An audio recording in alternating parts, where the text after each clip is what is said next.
All right, so let me go ahead and give you my take on this whole new development with Bill Cosby. A lot of you guys who are have not been following the case, well, specifically after the conviction being overturned, about a month or so ago, he ended up being sued civilly by one of the original 60 or so accusers, Lily Bernard. And when I seen that, I was like, the first thing that I thought is, you know, white supremacy is real salty at the fact that he had that conviction overturned. They didn't like that one bit. So they never forgot about that. They that's I felt like that's something that they wasn't gonna let stand. They just wasn't gonna sit idly by. And here you go, Lily Bernard, she ends up suing him over some allegations that date back, I think, to the 90s or something like that. So now, to the present day. So now you got the Bill Cosby prosecutors. Now they want to go run to the U.S. Supreme Court and say, hey, we want you to go ahead and take a review of this ruling because just because the prior DA had a press release saying that, he wasn't going to prosecute Bill Cosby, that doesn't amount to a lifetime immunity agreement. But to me, that's stupid because first of all, if you listen to the clip of what Bruce Castor was saying, and he's the actual previous DA that made the promise with Bill Cosby, it didn't have nothing to do with a press release.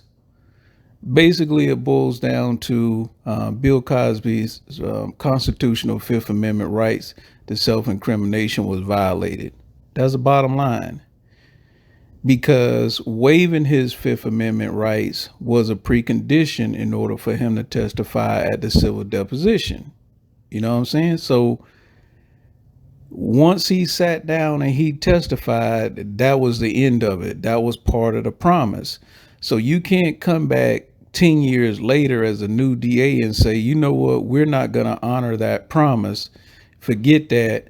We're going to indict him, we're going to arrest him, we're going to prosecute him, and we're going to convict him.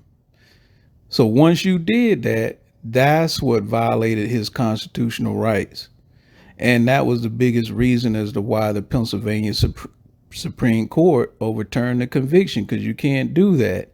So it's not about the agreement being in a press release. It's not about the agreement whether it wasn't in a proper official writing form. It wasn't signed off by a judge. It had nothing to do with that. It's just that as soon as that DA made that promise and that precondition involved him waiving his Fifth Amendment rights, you can't touch him after that, because once you ignore that and you put him on trial anyway, you in violation. Honestly, I think it's a big waste of time and resources. I also see it as a distraction because they got that Ghislaine Maxwell trial going on, the woman that was associated with Epstein, and much of the big mainstream media aren't even touching it. They're not even, reporting on, the developments of it. So, you know, oh, and then you got this thing with Trey Songz that's done popped up. Now he got a new allegation going on. It's just really ridiculous. So I consider this as a big distraction. You guys tell me what you think. Like, share, and subscribe. Comment. Tell me how you feel about it. And y'all have a good one.